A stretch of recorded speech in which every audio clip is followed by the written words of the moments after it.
Hey guys, in this video I'm going to be comparing the New Balance 990 V2 to the New Balance 990 V3. So the New Balance 990 V2 was first introduced in 1998 and the 990 V3 was first introduced back in 2012. So 14 years separate these shoes, and as you could probably tell by at first glance, they look pretty different.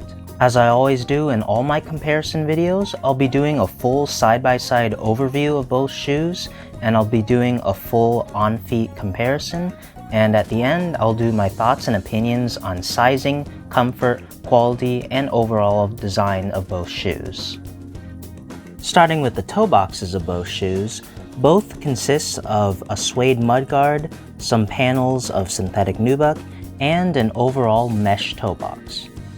The biggest difference has got to be the shape of the cuts and the cut of the suedes, but that's to be expected between two models. Another small difference is that the V3's synthetic nubuck cuts are also a little perforated with some holes. I'm not too sure if that's for ventilation or for an aesthetic standpoint, but it is an interesting difference between both synthetic nubuck cuts. The 990 V2 also features a small hit of 3M reflective material near the lace eyelets, and the 990 V3 also features a hit of, well, it's usually 3M reflective near the bottom area of the toe, but in this Kith collaboration, it isn't reflective. Moving towards the sides of both shoes have their own different cuts of suedes and meshes visible on the sides. The V3 notably has more holes of mesh material versus the V2. The V3 also has a small little panel of synthetic nubuck material, whereas the V2 doesn't. Another big difference is the end logos. The V2's end logo is a lot smaller, and it's made out of 3M reflective material on top of white leather. And the V3's end logo is a lot bigger, and it's made out of plastic. Usually it's 3M reflective, but the Kith collaboration is just navy plastic. Another notable difference is that the back heel area of the side of the shoe, the New Balance 990 V2 does not feature any 990 branding on the side, whereas the V3 does, and it's printed on in gray. Both shoes also feature suede lace eyelets in their respective colors. The tongues of both shoes are kind of similar, with the V2's tongue being mesh, and then the top of the tongue is made out of a cut of synthetic nubuck with New Balance 990 Made in USA branding embroidered on it, whereas the V3 is also made out of mesh, but instead of synthetic nubuck, the top is made out of a big cut of 3M reflective material with New Balance USA branding embroidered on it. Another big point of difference is the back heel area of both shoes. The New Balance 990 V2 at the very top has a little panel of synthetic gray nubuck. Continuing down, you get a big panel of suede with a cutout of 3M reflective with USA embroidered on it. Whereas the V3 at the top, you have a big panel of 3M reflective material with perforations, as well as Made in USA branding on it. And in the middle, you get a small panel of synthetic nubuck material with the New Balance NB logo on a little kind of chrome plastic panel. And moving towards the bottom, you get even more suede. Another point of difference are the plastic heel caps. The V2's has no New Balance branding and is ribbed and is quite small and doesn't really wrap around the heel, but the V3's is a more minimal design with New Balance branding and wraps around the heel a little bit more than the V2's.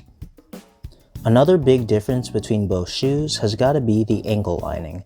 The V2's ankle is lined in standard fabric material. It's also present underneath the tongue, but the V3 on the other hand is lined in the same mesh found on the toe box and around the shoe, and that mesh is also underneath the tongue.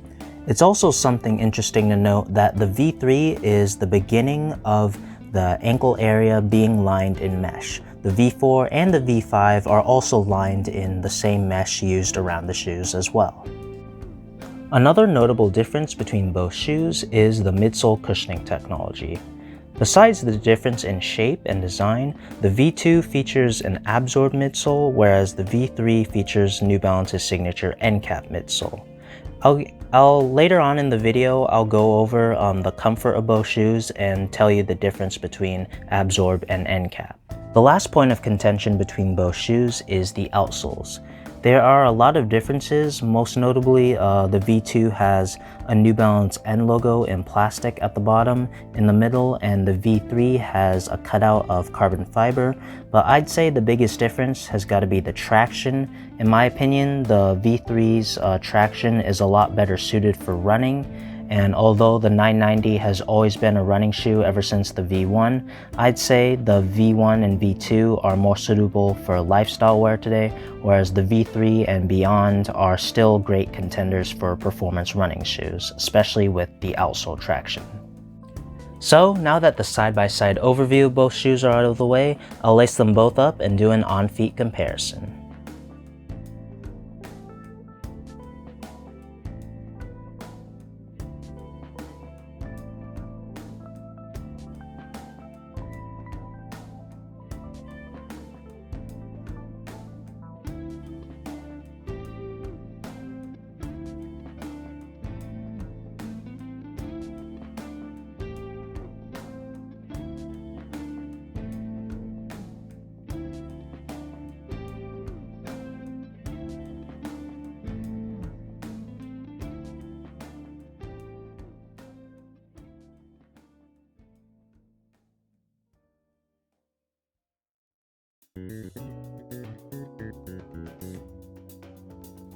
So as for sizing, I'd say both of these for the most part fit true to size, and the reason why I say for the most part is because the 990 V2's ankle area and honestly overall shape near like the heel ankle area and the middle of the shoe is a bit on the narrow side. Both of these shoes are in standard width, aka width D. I have normal width feet, so they both fit me well true to size. But if you are someone with wider or extra wide feet, for the 990 V2, I definitely recommend going up half a size or maybe a full size. I'm a true size 9.5. I got both of these in a size 9.5 and they fit me well. The V3, I'd say for sure fits true to size. It's definitely more wide foot friendly, with it being not as narrow and lots of room in the toe box area. And thankfully the V3 and Beyond, I'd say all 990 models are wide foot friendly and have lots of room in the toe box area. As for comfort, the 990 V2 features a full-length Absorb midsole, and Absorb, in my opinion, is more focused on cushioning, and the 990 V3 features New Balance's signature end cap midsole, and end cap, in my opinion, is the perfect combination between stability, support, and cushioning. Obviously, if you just prefer cushioning, you'd probably go with Absorb, but the V3 features some great support, and if you want some extra support and stability, you'd probably want to go with end cap. And in my opinion, this might just be because the 990 V2 is older and from 98 versus the V3 being from 2012. I think the V3 is more comfortable, even with my personal preference of the end cap support and stability over cushioning out of the way. I'd say the V3 is more comfortable overall because of the midsole shape as well. And yeah, that's why I give the comfort wise over to the V3 in my opinion. I want to say maybe if they ever go back to Absorb in the midsoles, a better shaped midsole with maybe some a better outsole traction might be better. I'm not too sure. Absorb is usually reserved for lifestyle models, and obviously the V2 isn't necessarily the best performance running shoe on the market now, so it's mostly a lifestyle streetwear model.